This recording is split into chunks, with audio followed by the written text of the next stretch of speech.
So హ్మ్. Bonalu ఎత్తుకుంటారు. Like హ్మ్. అంటే ట్రాన్స్‌జెండర్స్ అందరూ బోనాలు ఎత్తుకుంటారు. లైక్ వాళ్ళందరికీ దేవుడొస్తదా? లేకుంటే అందులో గూడా ఏదైనా డిఫరెన్స్ ఏమైనా ఉంటదా? అట్లా ఏం లేదండి. ట్రాన్స్ ఒకటే, జోగినీస్ ఒకటే, అందరూ ఒకటే అండి. హ్మ్. ద థింగ్ ఏందంటే, ఇప్పుడు అందరు అబ్బాయిలున్నారు. అందరు అబ్బాయిలకి దేవుడొస్తదా? రాదు. రారు. అందరు అమ్మాయిలున్నారు. అందరు అమ్మాయిలకి దేవుడొస్తదా? రారు. రాదు. ఇప్పుడు అందరు ట్రాన్స్ ఉన్నారు. అందరు ట్రాన్స్‌కి దేవుడొస్తదని గ్యారంటీ ఉందా? లేదు. లేదు. అందులో అమ్మవారు ఎవరి పైనైతే మనసు పెడతదో వాళ్ళ పైకి అమ్మవారొస్తది. ఓకే. అంటే ఎలా గుర్తుపట్టొచ్చు? అంటే వీళ్ళకి దేవుడొస్తడు.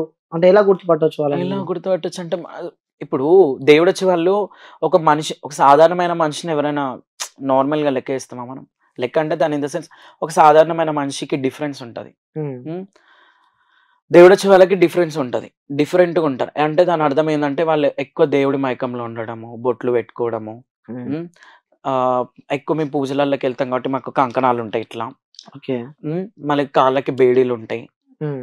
రుద్రాక్షలుంటాయి. హ్మ్. మేమెప్పుడు దేవుడు పైనే మా ధ్యాస ఉంటది గాబట్టి, మమ్మల్ని ఈజీగా ఐడెంటిఫై అంటే ఆ జేసేస్తారు. వైబ్ ఎట్లా క్రియేట్ అయితది? లైక్ అంటే కొన్ని ఇంటర్వ్యూస్‌లలో నేను చూసాను. అంటే ఆ డోలు కొట్టినా గూడా, డప్పు అంటే బ్యాండ్ సౌండ్ ఇన్నా గూడా అది అమ్మవారొచ్చేటప్పుడు అయితది గదా! ఓకే. అది అమ్మవారొచ్చే ముందు సింప్టమ్స్ అవన్నీ. ఓకే. అంటే ఎలాంటి సింప్టమ్స్ ఎట్లా గుర్తుపట్టొచ్చంటారు? ఫస్ట్ ఆ డోర్లు కొట్టంగానే ఫస్ట్ బాడీ అంతా షివర్ అవ్వడము. హ్మ్. తర్వాతకి మెల్లగా మైండ్ అంతా అన్‌కాన్షియస్ కావడము. హ్మ్. మెల్లమెల్లగా ఇంకా అమ్మవారొచ్చేస్తది ఇంక అప్పటికే. మొత్తం హ్మ్. అన్‌కాన్షియస్ అయిపోతాము. హ్మ్. అట్లాగే అమ్మవారొచ్చేసినప్పుడు ఇంక మాకేం గుర్తు గూడా ఉండదసలు. హ్మ్. అట్లా. డోలనే గాదు. డోలయినా సరే, డప్పులైనా సరే, అమ్మవారికి సంబంధించింది ఏదైనా హ్మ్. అమ్మవారికి ఒక జాతర అయితుంది అంటే, అమ్మవారు ఆటోమేటిక్ మీదికొచ్చేస్తది. అంటే ఆ సందర్భాలలో అమ్మవారొచ్చే ఆ సిట్యుయేషన్ ఎలా ఉంటది మీకు? అంటే ఎలా మీ వరకు? ఉంటదంటే, ఎవ్వరి మీద కాన్సంట్రేషన్ పెట్టలేము. హ్మ్. మన పక్కన ఎవరు పోతుర్రు, ముందల ఎవరు పోతుర్రు అర్థం గాదు. హ్మ్. మైండ్ అంతా డిస్టర్బ్ అయిపోతది ఫస్ట్. మైండ్ అంతా అన్‌కాన్షియస్ అయిపోతూ ఉంటది. హ్మ్. దాని తర్వాత మొత్తం ఇంకా అమ్మవారొచ్చేస్తదింకా. అమ్మవారొచ్చేసరికి ఇంకేం గుర్తుండదు గదా! హ్మ్. అమ్మవారొచ్చే ముందు మీరు సింప్టమ్స్ అడుగుతున్నారు గాబట్టి, హ్మ్. ఫస్ట్ ఒళ్ళంతా వణుకుతది. హ్మ్. దాని తర్వాత మైండ్ మొత్తం అన్‌కాన్షియస్ అయిపోతది. హ్మ్. అట్లా అయిపోయిన తర్వాత ఇంక అమ్మవారు మొత్తం వంటి పైకొచ్చేస్తది. ఓకే. ఆ టైంలో ఏం గుర్తుండదు. అసలేం గుర్తుకుండదు ఆ టైంలో. ఇప్పుడు బోనాలెత్తుకుంటారు. అవును. సో, ఎత్తుకుంటాం. బోనం పైన ఇంకో బోనం బెట్టుకుంటారు. అవును. అప్పుడు పూనకాలొచ్చినప్పుడు గూడా సో, ఆ బోనం మీ తలపైనే ఉంటుంది. అవును. అప్పుడు మీరు అమ్మవారు మీ పైనున్నప్పుడు డాన్స్ చేస్తూ ఉంటారు గదా! లైక్ ఆ సందర్భాలలో ఎప్పుడన్నా భయం అలాంటివేముండయా? ఎందుకంటే ఎందుకుంటది? ఆ బోనం కింద పడతదేమో అని. అట్లెందుకు పడతాం? మా వెంటి పైన అమ్మవారుంటది గదా! ఇప్పుడు మేము బోనం ఎత్తుకున్నంత సేపు పట్టుకునే ఎత్తుకుంటాం. హ్మ్. వదిలేసినాము అంటే దాని తర్వాత అమ్మవారొస్తేనే వదిలేస్తాం. అప్పుడు ఎందుకంటే మాకు అన్‌కాన్షియస్ అయిపోతాము. ఓకే. మీ బోనం మా పట్టుకుంటారు ఫస్టు. అవును. ఇప్పుడు అమ్మవారు రానప్పుడు మాకెట్లా బ్యాలెన్స్ చేయనీకైతది? మీరెట్లనో మేము గూడా అట్లా ఇట్లా పట్టుకొని. హ్మ్. అమ్మవారొచ్చినప్పుడు వదిలేస్తాము. ఎందుకంటే అమ్మవారొస్తది గాబట్టి. ఓకే. ఓకే. అంటే హ్మ్. బోనం వదిలిపెట్టినప్పుడు అమ్మవారొచ్చేస్తది. వదిలిపెడితే అమ్మవారొస్తదని కాదండి. ఆ! ఇప్పుడు మనం నార్మల్‌గా ఇప్పుడు బోనం ఎత్తుకున్నప్పుడు ఎవరైనా పట్టుకుంటారు. అవును. బోనం ఇట్లా నెత్తిలో పెట్టంగానే చెయ్యి వదిలేస్తారా ఎవరైనా? అవును. వదిలేయరు. మేము చేతులు వదిలేసి అమ్మవారొస్తుంది అంటే దాని అర్థం ఏంది? హ్మ్. అప్పటికి మాకు అమ్మవారొచ్చేస్తేనే గదా! మేము చేతులు వదిలేస్తాము. హ్మ్. అమ్మవారొస్తేనే మాకది నిల్చుంటది. హ్మ్. అమ్మవారు రాకపోతే అదెట్లా నిల్చుంటది మా పైన? ఓకే. సో, ఏమన్నా ఎప్పుడైనా అమ్మవారు మీతో ఏదైనా చెప్పడం గాని, అలాంటివి ఏమన్నా సందర్భాలు జరిగాయా? అంటే కళలోకి రావడం గాని? ఆ! వస్తది. అమ్మవారొస్తది. ఆ! నేను చాలా సార్లు చూసాను నేను. నా కలలో దేవుడిని గనిపి జూసారు. దేవుడిని చూడలేదండి. ఆ! ఎవ్వరికి దేవుడిని ఇప్పుడు మనము ఒక ఎగ్జాంపుల్ చెప్తా. ఇప్పుడు మనం సూర్యుడిని డైరెక్ట్ చూడగలుగుతామా ఎదురుగుండా గూడా? హుహు. చూడలేము. ఎందుకు చూడలేము? దాని కాంతిని మనం తట్టుకోలేము. భగవంతుడు గూడా ఎదురుంగా వస్తే మనం ఆ భగవంతుడిని తట్టుకునే శక్తి ఒక మానవుడికి లేదండి. ఆ! స్వప్నంలో కనిపియడం గానీ, ఎవరో ఒకళ్ళ రూపంలో రావడం గానీ, హ్మ్. మనకిట్లా అనిపియడము కానీ, లేపోతే ఎవరి విషయంలోనైనా, ఎవరి త్రూలోనైనా దేవుడు మనకి హెల్ప్ చేయడం గానీ, అట్లా చేయిస్తాడు భగవంతుడనేది. ఓకే. సో, అలా తెలిసిపోతుందంటారు. హ్మ్. ఓకే. అలాంటివి మీ లైఫ్‌లో ఎప్పుడైనా వాస్తవంగా నిజంగా జరిగాయా? అంటే ఆ! దేవుడు కలలో కనిపిచ్చి చెప్పిన వెంటనే అలాంటి సంఘటన జరిగిపోవడం గాని జరిగిందండి. ఓకే. ఒక ఉదాహరణకి ఏదన్నా ఒక మా అమ్మనే. అయ్యో! ఆ! మా అమ్మకి క్యాన్సర్ ఉందండి. ఆ! అమ్మకి క్యాన్సర్ ఉంది. ఓకే. నేను మల్లన్న దేవుడికి ఎక్కువ నమ్ముతా. ఓకే. సో, అది సట్టి సమయము. హ్మ్. నేను ప్రతి ఏడు ఎత్తుకుంటా. హ్మ్. సట్టి పట్టినప్పుడు అగ్నిగుండాలు దొక్కనికి నేను కొమరవెల్లికెళ్తానన్నమాట. హ్మ్. ఒక 2 డేస్ తర్వాత మా మమ్మీకి సర్జరీ. ఆ! సో, మేము చాలా బాధపడ్డా. దేవుడికి గూడా దండం బెట్టుకున్నా. మొక్కని దేవుడైతే ఎవ్వరు లేరండి. తల్లిని మించిన దైవం ఇంకో అయితే యెస్. ఎవ్వరు అవును. లేరు గదా! హ్మ్. అదే భగవంతుడికి మొక్కుకున్నా. ఒకటే మాట, దేవుడా నా తల్లికి మంచి జరిగితే మాత్రం నేను ఏం చేయాలో మీకు నా త్రూలో మీకు ఏమేమి సమర్పించాలో నా స్థాయికి తగ్గట్టు నేను చేస్తా అని దేవుడికి మొక్కుకున్నా, సట్టి పట్టినా, దేవుడికి మొక్కిన, అగ్నిగుండాలు దొక్కేసినా వచ్చిన. మా మమ్మీకి ఆపరేషన్ కూడా సక్సెస్ అయిపోయింది. ఇప్పుడు అమ్మ మంచిగానే ఉంది. సూపర్. దాని తర్వాత కళలో కూడా నాకు దేవుడు అంటే కళలో ఇన్ ద సెన్స్ అంటే భయపడుతుండే మా అమ్మకి మంచిగా కావాలి మంచిగా కావాలని ప్రతి ఒక్క దేవుని ప్రార్థిస్తుండే. నేను నమ్మేది ఎక్కువ అంటే మల్లన్న దేవుడిని. అట్లా ఓకే. మొక్కడం వల్ల నాకు దేవుడి నుండి కొన్ని వైబ్స్ వచ్చినాయండి, పాజిటివ్ వైబ్స్ వచ్చినాయి దేవుడి ఓకే. నుండి. సో అట్లా మాకు అంత మంచిగా అయిపోయింది. ఆ శివశక్తులు అంటే ఏంటి? అలాగే ఈ జోగినీలు అంటే ఏదైనా డిఫరెన్స్ ఉందా? లేకపోతే ఏంటి అది అసలు? డిఫరెన్స్ అంటూ ఏం లేదండి, ఇద్దరికి అమ్మవారు వస్తుంది, ఉమ్, ఇద్దరికి ప్రజాసేవ చేస్తారు. ఉమ్, అర్థమవుతుందా? శివశక్తులు అంటే అది ఆడవాళ్ళకి రావచ్చు, మగవాళ్ళకి రావచ్చు, ఓకే. ట్రాన్స్ కి రావచ్చు, ఉమ్, ఎవరికైనా రావచ్చు. అమ్మవారు ఎవరిపైన అయితే కన్ను పెడుతుందో వచ్చే అవకాశం ఉంటది. ఉమ్, అందులో దేవుడి లైఫ్, దేవునికి సేవ చేస్తూ వాళ్ళ ఇంట్లో వాళ్ళని కూడా వాళ్ళు చూసుకుంటారు. ఉమ్, జోగ్నిస్ అంటే ఏంటంటే ఒక సర్టైన్ ఏజ్, అంటే మేము పుట్టినప్పుడు దేవుడు మా రాత పైనుండి రాసి పంపించేస్తాడు, ఇది ఇట్లా ఇది ఇట్లా అనేసి. అట్లాంటప్పుడు ఏమైపోతుంది, ఒక జోగిని అంటే దేవుడికి మాత్రమే అంకితం. ఉమ్, ఎలా అంటే ఒక చిన్న ఏజ్ లోనే మాకు అమ్మవారు వచ్చినప్పుడు ఉమ్, మేము సంపూర్ణంగా ఒక స్త్రీలా మారిపోతాం. ఉమ్, స్త్రీలా మారిపోయిన తర్వాత అమ్మవారు అనేది మేము దేవుడికి బాగా అటాచ్ అయి ఉంటాం. మాకు సంసారం అనేది ఉండదు, ఉమ్, తల్లిదండ్రులు ఉండరు, ఎవరు ఉండరు. మాకు ఏదైనా భగవంతుడు, ఉమ్, భగవంతుడికి సేవ చేసుకోవాలి, భగవంతుడికి 10 మందికి చెప్పాలి, ఎవరికన్నా మంచి లేకపోతే వాళ్ళకి మంచి చేసి దేవుడి పేరు నిలబెట్టాలి. ఉమ్, సో 24 అవర్స్ మేము దేవుడికి టచ్లో ఉంటాము, మందిరాల దగ్గర మా జీవనం సాగిస్తుంటాము. ఉమ్. అట్లా అది జోగినిస్. ఓకే. అట్లా సో శివశక్తులకి జోగినీలకి డిఫరెన్స్ చెప్పారు. ఉమ్. సో మీరు చెప్తున్నారు అంటే చిన్న ఏజ్ లోనే ఇలా మారిపోవడం, దేవుడు రావడం అంటే మీకు ఏ ఏజ్ లో దేవుడు వచ్చారు? నేను 6th క్లాస్లో ఉన్నప్పుడు నాకు దేవుడు అండి. ఓకే. 6th క్లాస్ లోనే 6th క్లాస్లోనే అంటే ఎలా వచ్చాడు సడన్ గా? అంటే మా ఇంటికాడ బోనాలు అవుతున్నాయి. ఉమ్, బోనాలు అవుతుంటే ఇంకా ఏమైందో ఏమో సడన్ గా డోల్ సౌండ్ విన్నా. ఉమ్, మా ఇంటి దగ్గర కూడా మా బ్యాక్ సైడ్ బస్తీలో ఉమ్, డోల్ సౌండ్ విన్న తర్వాత ఫస్ట్ మస్తు ఏమంటారు ఆరటంతో వెళ్ళిపోయినా, అది ఎక్కడ ఓడుతురు అని చెప్పేసి ఆ సౌండ్కి అది ఏ గన్లో ఎక్కడో అయిందో తెలియదు. ఆ ఓకే. సౌండ్ చెవులు వినగానే అట్లా ఆ బ్యాండ్ దగ్గరికి వెళ్ళిపోయిన దాని తర్వాత బాడీ అంతా షివర్ కావడము.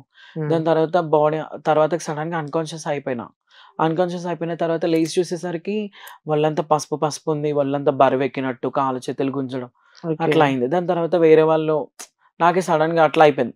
ఫస్ట్ టైం అయినప్పుడు నాకు అంత గుర్తులేదు. సెకండ్ టైం అయినప్పుడు మా బస్తీలో అయినప్పుడే ఇట్లా దేవుడు వస్తుంది అని మా ఇంట్లో వాళ్ళకి చెప్పారు. ఉమ్, దాని తర్వాత నేను ఒక 2-3 ఇయర్స్ నాకు దేవుడు వచ్చిన తర్వాత అప్పుడు మా ఇంట్లో వాళ్ళు వీడియో తీసి నాకు చూపించేంత వరకు ఇది నేనా అన్నది కూడా నేను ఓకే. నమ్మను. అంటే స్టార్టింగ్ అసలు నీకు తెలియకుండానే ఆ వైబ్ అసలు క్రియేట్ అయింది మీకు. తెలియకుండానే అట్లా అయిపోయింది. ఓకే. దాని తర్వాత ఇంట్లో వాళ్ళు ఏమన్నారు మరి? ఇంకా ఎవరైనా యాక్సెప్ట్ చేస్తారా అండి అమ్మవారు వస్తుంది అంటే? ఉమ్, మా ఇంట్లో కూడా ఫస్ట్ యాక్సెప్ట్ చేయలేదు, ఉమ్, తర్వాతకి యాక్సెప్ట్ చేసారు. ఓకే. సో దాని తర్వాత ఎలా ఎలా లైఫ్ స్టార్ట్ అయింది మరి? లైఫ్ అంటే ఏం లేదండి, నేను BSc completed just Chennai international కాలేజ్లో. నాది ఓకే. ఎక్కడ? చెన్నై ఇంటర్నేషనల్ కాలేజ్లో, అన్నమలై యూనివర్సిటీ నాది. ఓకే. అక్కడ చదువుకున్నా. ఉమ్, సో నేను ఇంటర్ ఇంటర్ నారాయణ కాలేజ్లో కంప్లీట్ చేసుకున్నా. సో ఉమ్, నేను కూడా ఎడ్యుకేటెడే, yes, అవును. చదువుకున్నా, అంత అయిపోయింది. అంటే మీరు ఆ ఎడ్యుకేషన్ అంటే చదువుకున్న సమయంలో గానీ 6th క్లాస్ లో మీకు దేవుడు వచ్చాడని చెప్పి చెప్తున్నారు. అవునవును. దాని తర్వాత స్టడీస్ కంటిన్యూ చేసేటప్పుడు గానీ లేకుంటే ఫర్దర్ ఆ ఇంటర్ గానీ ఆ సందర్భాలలో ఎప్పుడైనా మీతో మీ ఫ్రెండ్స్ కానీ లేకుంటే చుట్టుపక్కల వాళ్ళు కానీ ఎప్పుడైనా మీతో ఇబ్బందికరంగా మాట్లాడడం గానీ అవును, లేకపోతే చాలా ఇబ్బంది వెటకారంగా? అయింది. 100% ఇబ్బంది అయింది, ఎందుకు కాలేదు? ఇప్పుడు ప్రపంచంతో మాకు ఇబ్బంది కావట్లేదా? ఉమ్, లోక జ్ఞానం తెలిసిన లోకమే అట్లా చేసినప్పుడు ఉమ్, లోక జ్ఞానం తెలియని స్కూల్ ఏజ్ అండి అది. yes, వాళ్ళు ఇది చేయడంలో డిఫరెన్స్ ఏం లేదు. నేనంటే ఫస్ట్ చాలా బాధపడ్డా, ఎందుకంటే అబ్బాయిలందరూ ఒక రోలో కూర్చుంటుండే, అమ్మాయిలందరూ ఒక రోలో కూర్చుంటారు, నేను ఒక్కదాన్ని ఒక రోలో ఒక బెంచ్ లో కూర్చుంటాను. అయ్యో. నేను చాలా బాధపడ్డా. అట్లా నా 10th వరకు స్టార్ట్ అయిపోయింది. ఆ, 10th వరకు అట్లనే కంటిన్యూ చేసిన, ఒక్కదాన్ని కూర్చోవడము, నాకు బాధ అనిపించడము, ఫ్రెండ్స్ అందరు లంచ్ లో వాళ్ళందరూ కూర్చొని అవును. తినడము, ఉమ్, నేను సపరేట్ గా కూర్చొని తినడము, అట్లా ఇంకా అయిపోయింది. ఇంటర్లో కూడా సేమ్ థింగ్ అలానే అయింది. నేను ఎప్పుడైతే నా బీఎస్సీ కంప్లీట్ చదువుకోవడం కోసం నేను చెన్నైకి వెళ్ళినో ఉమ్, అక్కడ నేను హాస్టల్లో జాయిన్ అయినా. ఉమ్, హాస్టల్లో జాయిన్ అయినప్పుడు కూడా నేను చాలా ప్రాబ్లమ్ ఫేస్ చేసిన, ఎందుకంటే నేను ఒక 3 ఇయర్స్ నేను ఒకటే రూమ్ లో ఉన్నా అండి.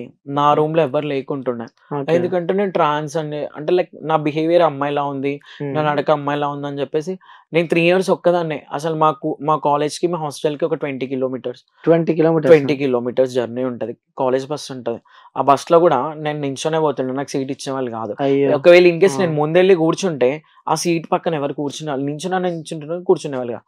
అంత ఘోరమైన పరిస్థితి. ఇంకొకటేందంటే, నేను టిఫిన్ తినాలన్నా, స్నాక్స్ తినాలన్నా, లంచ్ చేయాలన్నా, డిన్నర్ చేయాలన్నా, వెళ్తే అందరికన్నా ముందనెళ్ళాలి, ఎళ్తే అందరికన్నా లాస్టనెళ్ళాలి. అయ్యో! అదేంది మరి? అదేంది అంటే, నేను మధ్యలో నించుంటే, నన్ను పక్కకు జరపడము, హ్మ్. నాకు డిస్టెన్స్ మెయింటైన్ జేయడము, అట్లా నాకట్లా నచ్చకపోతుండే. అవును. ఇప్పుడు ట్రాన్స్ అంటే ప్రతి ఒక్కళ్ళకి ట్రాన్స్‌జెండర్ అంటే విలువియ్యాలని ఇప్పుడు అప్‌డేషన్ వచ్చింది. హ్మ్. ఒకప్పుడు అప్‌డేషన్ లేదండి. హ్మ్. ఒక కొజ్జ, ఒక ట్రాన్స్ ఒక ట్రాన్స్‌లాగా ఒక అబ్బాయి ట్రాన్స్‌లో బిహేవ్ అవునులే. చేస్తుండంటే వాడిని వింతగా చూసేవాళ్ళు. హ్మ్. దగ్గరికి కూడా వచ్చేవాళ్ళు కాదు. టీజింగ్ చేసేవాళ్ళు. హ్మ్. అట్లా నన్ను చాలా టీజింగ్ చేస్తుండే. నేనట్లా ఫస్ట్ ఎళ్ళలేకపోతుండే. హ్మ్. ఎందుకంటే నేను లేసేసరికి లేట్ అవుతుండేనో, కాలేజ్ నుండి వచ్చేసరికి లేట్ అవుతుంది. అట్లా లేట్ అవుతుండే. ఫస్ట్ ఎళ్ళడం మ్యాథ్స్ కష్టమవుతుండే. నేను లాస్ట్ ఎళ్ళేసరికి అసలు నాకు ఫుడ్డే దొరకకపోతుండే. అయ్యో! దొరకనప్పుడు హ్మ్. నేను వాటర్ తాగి వండుకుంటుండే. ఇప్పుడు ఇట్లా చేస్తుర్రు కాలేజోళ్ళని నేను కాలేజ్‌లో కంప్లెయింట్ ఇస్తే ఏం చేస్తాడు ప్రిన్సిపల్ ఒక్కసారి 2 సార్లు చెప్తాడు. హ్మ్. వాళ్ళెంత యాక్షన్ తీసుకుంటారా? లేదు. ఇంట్లో వాళ్ళకి చెప్తే ఏం చేస్తారు? నీ బిహేవియర్ అట్లుంది అందుకే వాళ్ళు అట్లా వాళ్ళేం చేస్తారు జేస్తున్నారు? మార్చుకో అని అంటారు. అవును. ఇప్పుడు నేను ఎవ్వరికీ చెప్పుకోకుండా హ్మ్. అట్లా ఇంట్లో వాళ్ళకి దూరమయ్యి, అట్లా కాలేజ్‌లో వీళ్ళతో బాధపడుతూ, రూమ్‌లో ఒక్కదాన్ని ఉంటూ హ్మ్. 3 ఇయర్స్ ఒకటే రూమ్‌లో ఉన్నా అండి. నరకం, నరకం నరకమా, జేసినట్టుంది. నరకమా ఎంత పెయిన్ అనుభవించినో నాకు తెలుసు. హ్మ్. ఇప్పటికి చెప్తున్నా నా ఇంటర్, నా డిగ్రీ, నా 10థ్ ఎటువంటి స్వీట్ మెమోరీస్ లేవండి నాకు. అయ్యో! ఆ! అట్లా అంత అంత బాధలు భరిస్తూ గూడా నా ఎడ్యుకేషన్ నేను కంప్లీట్ చేసుకున్నా. నిజంగా సూపర్ అసలు. నా ట్రైనింగ్ గూడా నేను కంప్లీట్ చేసుకున్నా. ఓహ్! నాకు సూపర్. ఇక్కడ అన్నిట్లల్లో నాకు ప్రాబ్లమ్స్ ఫేస్ చేసిన. నాకు చదువుకోవాలని పట్టుదలుండే. మా అమ్మకి నేను అందరూ ఎంతమందైతే నిన్న ఇట్లా అంటున్నారో వాళ్ళ పైన ముక్కు మీద ఏలేసుకునేటట్టు బ్రతకాలి అని జెప్పి, మా సూపర్. అమ్మ చెప్పిన దాంట్లో నేను పోయినా కాబట్టి, మా అమ్మ ఫస్ట్ సపోర్ట్ అండి నాకు. మా మదరే సూపర్. నాకు ప్రతి దాంట్లో మా మమ్మీ నాకు సపోర్ట్ చేస్తది. సో, హ్మ్. మా అమ్మ కోసం నేను చదవాలనుకున్నా. మా అమ్మ కోసమే చదివిన. అసలు హ్మ్. యాక్చువల్‌గా నేను అబ్రాడ్ ఎళ్ళిపోతుండే. ఇక్కడ గూడా ఉండకపోతుండే. అబ్రాడ్. కెనడా ఎళ్దామని హ్మ్. అనుకున్నాం. సో, కెనడా ఎళ్దాం అనుకునేసరికి ఇంతలోనే అమ్మకి క్యాన్సర్ అని తెలవంగానే అమ్మకి ట్రీట్‌మెంట్ చేయడం కోసం 1 ఇయర్ టైం పట్టింది. ఓకే. ఇప్పుడు క్యాన్సర్ ట్రీట్‌మెంట్ మాక్స్ అవునులే. 1 అవును. ఇయరే ఉంటది. మాక్సిమం ఉంటది. అవును. 1 ఇయర్. ఇప్పుడు మా అమ్మకి నేను తప్ప ఎవరున్నారు? హ్మ్. అంటే అందరూ. కానీ మా అమ్మకి ఇప్పుడు తమ్ముడు చదువుకుంటుండు. హ్మ్. చెల్లి చదువుకుంటుంది. హ్మ్. నాన్న పని జేయాలి. మేము పని చేసుకుంటేనే మాకు రూపాయి. అవును. ఇప్పుడు ఖాళీగా ఉన్నది నేనొక్కదాన్నే. ఇప్పుడు నా వల్ల తమ్ముడు, చెల్లి ఎడ్యుకేషన్ డిస్టర్బ్ అవును. గావద్దు. హ్మ్. ఎందుకంటే నా లైఫ్ ఇక్కడితో ఎండ్ అయిపోయింది. హ్మ్. వాళ్ళు చేసుకుంటేనే గదా! వాళ్ళ పెళ్ళిళ్ళైతే వాళ్ళ పిల్లల్ని మంచిగా చూసుకుంటారు. అవును. ఇప్పుడు మా ఇల్లు గడవాలంటే మా నాన్న పని చేయాలి గదా! అవును. నేను మా మమ్మీని తీసుకెళ్ళి, మా అమ్మని హాస్పిటల్ చూపించుకొని, మంచి, చెడు అన్నింటికి నేను మా అమ్మని కాపాడుకున్నా. సరే అబ్రాడ్‌కెళ్ళి నేను చేసేదేముంది? అమ్మని చూసుకొని హ్మ్. ఉన్న దాంట్లో తృప్తి పడితే, ఈ బోనాలు, అమ్మవారి పూజలు చేసుకుంటే ఎంతో కొంతొస్తది. దాంతో నా జీవనం సాగించొచ్చని చెప్పి, నా అబ్రాడ్ ఎళ్ళేది క్యాన్సెల్ చేసేసుకున్నా ఇంకా. నిజంగా సూపర్. అమ్మ కోసం అబ్రాడ్ వదిలిపెట్టుకున్నారు. ఇంగ అమ్మ కోసం అంటే మ్యాక్స్ ఏవైనా వదిలేసుకుంటాను నేను. ఓహ్! సూపర్. అమ్మ ప్రాణం అంటారు. అంతే గదా! హ్మ్. ఇయాల దినం నేను ఇట్లున్నా, ఇయాల దినం నేను ఒక రూపాయి సంపాదించుకున్నా, నా కళ్ళపై నేనున్నా అంటే మ్యాక్స్ మా మమ్మే. మా హ్మ్. మమ్మీ సపోర్ట్ లేకపోతే చాలామంది ట్రాన్స్ వాళ్ళే కానీ, ఎవ్వరే గాని కొందరు ఇళ్లలో సపోర్ట్ జెయ్యరు. యెస్. అవును. వాళ్ళందరూ మాక్సిమం జేయరు. చెయ్యరు. అవును. వాళ్ళందరూ వేరే దగ్గరుంటారు. కానీ హ్మ్. నేనట్లా గాదండి. హ్మ్. నేనెప్పుడు ఎక్కువ అసలు ఏ ట్రాన్స్‌జెండర్‌ల ఇంట్లో నేను లేను ఇప్పటి వరకు. హ్మ్. నేను అందరూ మ్యాక్స్ ఎవ్వరైనా ఉంటారు. హ్మ్. ఒక 5 మంత్సో, 6 మంత్సో, 1 ఇయరో అట్లా ఇంట్లో వాళ్ళ ప్రాబ్లమ్ అయితుందని చెప్పి కొన్ని మంత్స్, కొన్ని ఇయర్స్ ట్రాన్స్ వాళ్ళ ఇళ్ళల్లో ఉండి, మళ్ళీ ఇంట్లో వాళ్ళు యాక్సెప్ట్ జేయమని ఇంటికి రావడం అట్లుంటారు. హ్మ్. కానీ నేనెప్పుడు అట్లా లేను. ఎంత కష్టమొచ్చినా, ఎన్ని బాధలు పెట్టినా మా ఇంట్లోళ్ళు, హ్మ్. ఎన్ని మాటలన్నా, చుట్టుపక్కలోళ్ళు గూడా ఎన్నో మాటలన్నా యెస్. గూడా అదే అడుగుదాం అనుకున్నా. సో, మన ఇంట్లో మంచిగనే ఉంటారు. మన ఇంట్లో వాళ్ళు ఏమనకుండా మంచిగనే ఉంటారు. కానీ చుట్టుపక్కన వాళ్ళుంటారు. అవును. సో, మీ కొడుకు ఇలా అయిండు. సో, ఇలా ఉంది అవును. మీ సిట్యుయేషన్ అని చెప్పి గూడా మీ మమ్మీతో ఎవరో ఒకరు అనే ఉంటారు. సో, అమ్మతో అలాంటి సందర్భాలు ఎప్పుడైనా అన్నారు. ఎదుర్కొన్నావా? చాలా మందన్నారు. బయటెందుకు మా చుట్టాల వాళ్ళే అన్నారు. యెస్. అవును. ఎందుకు ఇట్లా చేస్తుండు? చిన్నగున్నప్పుడు బానే కనిపించిండు గదా! సడెన్‌గా ఏంది ఇట్లా? ఈ అవతారం ఏంది? సంబంధాలొస్తాయా వీళ్ళకి? అట్లా ఇట్లా అని మా అమ్మని గూడా అన్నారు. మా హ్మ్. మమ్మీని 4 మాటలు. మా మమ్మీకి అర్థమైపోయింది. నేను చెప్పినా, హ్మ్. "అమ్మ నేనెన్ని కష్టాలైనా పడతా. హ్మ్. ఏమైనా చేయిస్తా నేను. నన్ను నేను మార్చుకోలేను. హ్మ్. నాకు నచ్చినట్టుగా నేను ఉండాలనుకుంటున్నా. హ్మ్. నేను నేను దొంగతనం చేస్తలేను. నేను లంగతనం చేసేలా భయపడనికే. ఉమ్, నా జెన్యూన్. నా ఉమ్, లోపాలు ఇట్లున్నాయి. ఉమ్, నేను ఇట్లున్నానని చెప్పి నేను 10 మందికి ఇబ్బంది కలిగిస్తున్నా. ఉమ్, నేను ఎవరికి ఇబ్బంది కలిగించినప్పుడు వాళ్ళకి నాకు సంబంధం ఏంటి? మా అమ్మాయి కూడా స్టార్టింగ్‌లో ఇట్లా గాదు, ఇట్లా వేరే వాళ్ళు ఇట్లా అనుకుంటుర్రు అంటే, నేను ఒకటే మాట చెప్పిన, "మమ్మీ నేను మీ గురించి బ్రతుకుతున్నా, బయటోళ్ళ గురించి బతకట్లేదు. అవును. వాళ్ళతో నాకు సంబంధం లేదు. నాకిప్పుడు ఇయాలటి దినము మీరు నాకు సపోర్ట్ చెప్పితే వాళ్ళు నాకేమైనా పెడతారా? పెట్టరు గదా! ఇయాలటి దినం, ఇప్పుడు దినం గూడా నేను ఎవ్వరి మీద ఆధారపడకుండా నా కాళ్ళ పైన నేను నించున్నా. ఉమ్, ఎవరేమనుకున్నా మా అమ్మ పట్టించుకోలే. నీకు నచ్చినట్టుగా నువ్వు బ్రతుకు. ఉమ్, మంచిగుండు. నువ్వు బతుకుతున్నావు గదా! నీ వల్ల నలుగురికి మంచి జరగాలి, చెడు జరగొద్దు" ఉమ్, అని చెప్పింది. ఆ ఎల్లటి దినం నేను గౌరవిస్తా. ఎంతమందైతే నిన్నన్నారో అంతమంది నీ కాళ్ళు ముక్తారు బెట్టా. నువ్వు అట్లా గౌరవించేటట్టు ఉండాలి. ట్రాన్స్‌కైనా సరే ఉమ్. ఒక ఆడదానిలా నడుచుకోవాలి. మంచిగుండాలి అని చెప్పాను. ఓకే. సో నీకిచ్చిన ప్రెజెంట్ అది హ్మ్. వచ్చిందా? సక్సెస్ అయినట్టేనా? సక్సెస్ అయినా గాబట్టి, మంచిగున్నా గాబట్టి ఎక్కడ నేను చిల్లర బిహేవ్ చేయను. నాదేందో నేనుంటా. నా నా నాదేందో నేను జేసుకుంటా. ఉమ్, ఎవరికన్నా ఆపదుంది అంటే నేను బరాబర్ హెల్ప్ జేస్తా. ఉమ్, సో, నాకంటూ ఒక మరీ అంత ఫేమ్ లేకపోయినా నాకంటూ ఒక ఇదున్నారు. నాకంటూ ఒక చిన్న ఫేమ్. ఉమ్, నా నా నా కోసం ఉండే ఒక నలుగురు, ఐదుగురు ఓకే. ఫ్రెండ్స్ ఉన్నారు. ఉమ్, నాకంటూ ఒక ఒక స్టేటస్ అనేది నేను పెంచుకున్నా నా సైడ్ నుండి. ఓకే. మెయింటైన్ చేస్తున్నావంటావు. సో ఇంకోటి శివశక్తుల దగ్గర గాని, జోగినుల దగ్గర గాని వస్తే అంటే కొంత ప్రాబ్లమ్ గూడా సాల్వ్ అయితది. లైక్ ఫీవర్ వచ్చినా గూడా ఇంకేదైనా అవును. ప్రాబ్లమ్స్ ఉంటే వాళ్ళ దగ్గరకొస్తే సాల్వ్ అయితది. వాళ్ళు కొన్ని డేస్ ఉంటే వాళ్ళకని చెప్పి మనము వింటూ ఉంటాము. సో అవును. అలాంటివి మీకేమన్నా? నాకట్లా ఏం లేవు. అంటే ఇట్లా ట్యూస్‌డే ఉంటది. ఆ! చెప్తామండి. అంటే హ్మ్. అమ్మవారొస్తది. హ్మ్. ఇప్పుడు కొందరు పిల్లలు కావట్లేరని వస్తది. హ్మ్. కొందరికి హెల్త్ ఇష్యూస్. హ్మ్. కొందరు బ్లాక్ మ్యాజిక్ అంటే చేతబడులు, భానుమతి హ్మ్. ఇవన్నీ చేస్తారు గదా! హ్మ్. అవి ఒకటి. హ్మ్. మళ్ళీ దాని తర్వాత ఆహ్, లైక్ జాబ్ పోవడము, దరిద్రము నెత్తి మీద ఉండడం. హ్మ్. అంటే దేవుడు ఉన్నాడు. ఇప్పుడు మనం చేసుకున్న పాప పుణ్యాలను బట్టి మనము మన కర్మని అనుభవిస్తాం. అవునా? అవును. సో, దాంట్లో ఆ ప్రాబ్లమ్స్ నుండి బయటికి తీసేదెవరు? భగవంతుడు. ఒక మనిషి రాత రాసేది గూడా భగవంతుడే. అవును. అట్లని జెప్పి ప్రతి ఒక్క మనిషి తన జీవితాన్ని జల్ది అంతం జేసుకోవద్దని జెప్పి దేవుడేం జేస్తాడంటే ఆయన రాసిండు. ఇది చూపిస్తాడు. నాన్న ఇది ఇది పూల బాట. ఇది మంచి దారి ఇలా ఉంటదని దేవుడు చెప్తాడు గానీ, ఇలా అయిపోండి, ఇలా చెయ్యండి, ఇట్లా కాండి అని ఏ భగవంతుడు చెప్పడు. హ్మ్. సో, నీకిది ఉంది నాన్న. నీకు ఈ దరిద్రం ఉంది. నువ్వు చేసుకున్న పుణ్యం ఇది. నువ్వు చేసుకున్న పాపం ఇది.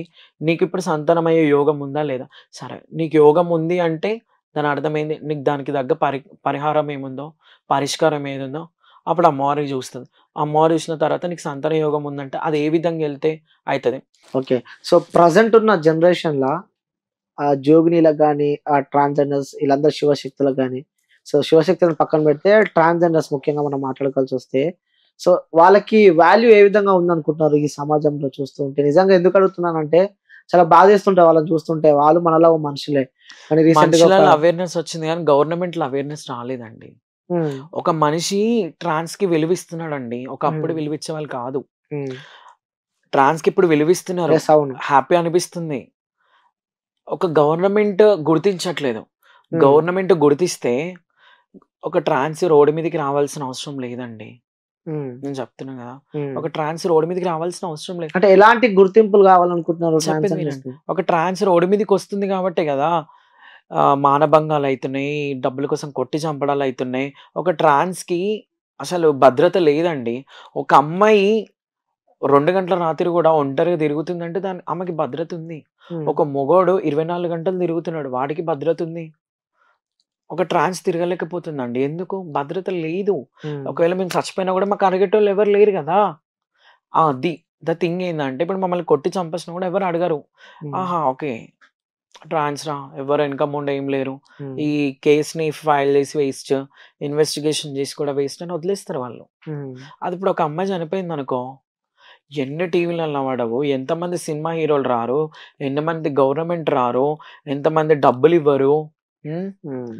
అదే ఒక చిన్న పిల్లకి మానభంగం చేసి చంపేసిర్రని చెప్పిర్రు చూసినావా ఇటు మన టీకేఆర్ సైడ్. హ్మ్. అప్పుడు హ్మ్. పవన్ కళ్యాణ్ యెస్. వచ్చారు. అవును. గతంలో. అంతమందొచ్చి అన్ని డబ్బులిచ్చిర్రు.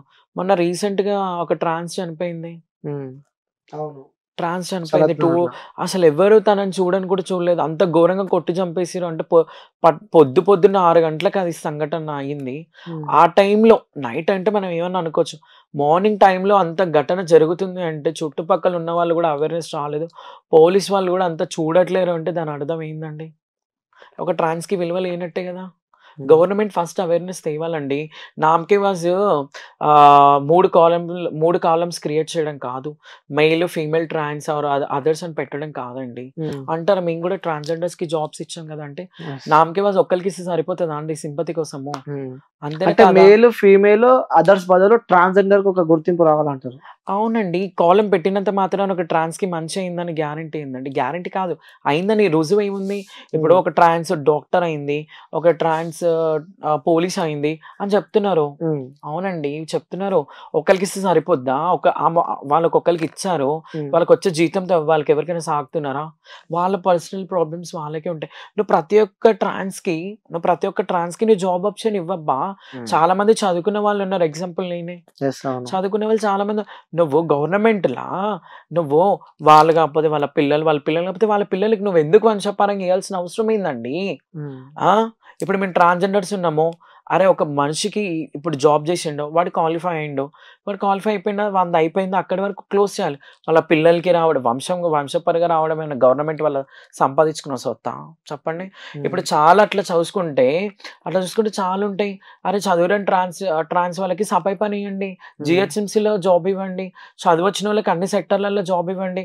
మీరు జాబ్ ఇవ్వట్లేదు గదా! నువ్వు జాబ్ ఇయ్యట్లేవు అంటే దాని అర్థం ఏంది? ఒక హ్మ్. ట్రాన్స్‌కి నువ్వు విలువ ఇయ్యట్లేవు గదా! హ్మ్. నువ్వు ఫస్ట్ గవర్నమెంట్‌లా కొన్ని వందల మంది ట్రాన్స్‌జెండర్స్‌ని నువ్వు జాబ్‌గా అప్రోచ్ చేసుకుంటే, ఒక గవర్నమెంట్ ఎంప్లాయీగా నువ్వు చేయిస్తే, ప్రైవేట్ సెక్టార్ వాళ్ళు ఎందుకు సహకరించరండి? ఎగ్జాంపుల్ నేనే. హ్మ్. నేను ఎన్నో ఆఫీస్‌లలో ఇంటర్వ్యూ ఇచ్చినా. ఇంటర్వ్యూస్ కూడా ఎళ్లారు. నేనెళ్ళిన. నా ఆధార్ కార్డ్స్, నా ఓటర్ ఐడీ, మళ్ళీ దాని తర్వాత ఆరోగ్యశ్రీ గాని, రేషన్ కార్డ్‌లకు కానీ ఎళ్ళనైనా సరే, అందులో అంతా మెయిల్ అనే ఉంది. నా స్కూల్ సర్టిఫికేట్స్‌లో కూడా మెయిల్ అనే ఉంది. వెళ్ళిన నార్మల్‌గా అప్పుడు కరోనా టైంలో నేను నార్మల్‌గా ఇంటర్వ్యూకి నా రెజ్యూమ్ పెట్టాను. బాయ్ అనుకున్నారు వాళ్ళు. అనుకున్న తర్వాత వీడియో మన ఆ! ల్యాప్‌టాప్‌లో ఇంటర్వ్యూ తీసుకున్నారు. అదేంటండి అందులో డిఫరెంట్ ఉంది, ఇందులో డిఫరెంట్ సరే అని చెప్పి ఇంటర్వ్యూ చేశారు. అట్లా 3 ఇంటర్వ్యూస్ చేశాను. ఆ! ఒకటి నేను చెప్తా అని చెప్పారు. ఇంకోటి కాలొస్తుందని చెప్పా. ఇంకోటి అన్నీ బానే ఉన్నాయి గానీ అవైలబిలిటీ లేదని చెప్పారు. అదే. దాని అర్థం ఏందండి? హ్మ్. చెప్పండి. ఎందుకు? బికాజ్ ఆఫ్ ఒకటే. అక్కడ ఏ ప్రాబ్లమ్ లేదండి. నేను చెప్పిన ట్రాన్స్‌జెండర్ అని చెప్పి ఓకే. ప్రతి ఒక్క వాడు చేసిన ఇంటర్వ్యూలో నేను ప్రతి ఒక్కటి చెప్పిన. వాడికైనా నేను అన్ని చెప్పినంక కూడా వాడు ఎందుకు ఎనకకెళ్తున్నాడు? ఒక ఎందుకంటే జెండర్ ట్రాన్స్‌జెండర్. ప్రాబ్లమ్. హ్మ్. ఎందుకండి? ఎక్కడ లేదు ఈ జెండర్ ప్రాబ్లము. హ్మ్. ఈ ఒక్క ఇండియాలోనే ఉంది ఈ జెండర్ ప్రాబ్లము. హ్మ్. ఎన్ని అబ్రాడ్స్‌లో ఉన్నాయండి. ఎక్కడ ఏ అబ్రాడ్‌లో అయినా అందరిని ఈక్వల్‌గా చూస్తారు. హ్మ్. ఇండియాలో ఎందుకు ఇలా చేస్తున్నారు అసలు అర్థం కావట్లే. హ్మ్. ఎందుకంటే ఫస్ట్ ఒక గవర్నమెంట్ అవేర్‌నెస్ రావాలి. గవర్నమెంట్ నుండి వచ్చిందనుకో మ్యాక్స్ 100% అందరూ చాలామంది అంటారు ట్రాన్స్ వాళ్ళని. పని చేసుకొని బ్రతకొచ్చు గదా! హ్మ్. అడుక్కోవడం ఏంది? హ్మ్. ఇలా డిమాండ్ చేస్తున్నారేంటి? హ్మ్. అలా డిమాండ్ చేస్తున్నారేంటి? అనేసి హ్మ్. క్వెషన్ చేస్తారు అందరూ. అవును. ఇంకోటి అందరూ ట్రాన్స్‌జెండర్స్ చూస్తే గూడా చాలా మంది జనాలు బయట భయపడుతుంటారు. లైక్ వాళ్ళు కత్తులతోని దాడులు చేస్తుంటారు. ఎందుకు నోట్లో దాడి చేస్తారండి? బ్లేడ్స్ పెట్టుకుంటారు. చాలా ఎవ్వరు ఏం భయమైతది వాళ్ళని పెట్టరండి చూస్తే. అలా. చాలా ఇబ్బందులు పెడుతున్నారు రోడ్ పైన. ఆళ్ళెవ్వరు పెట్టరండి.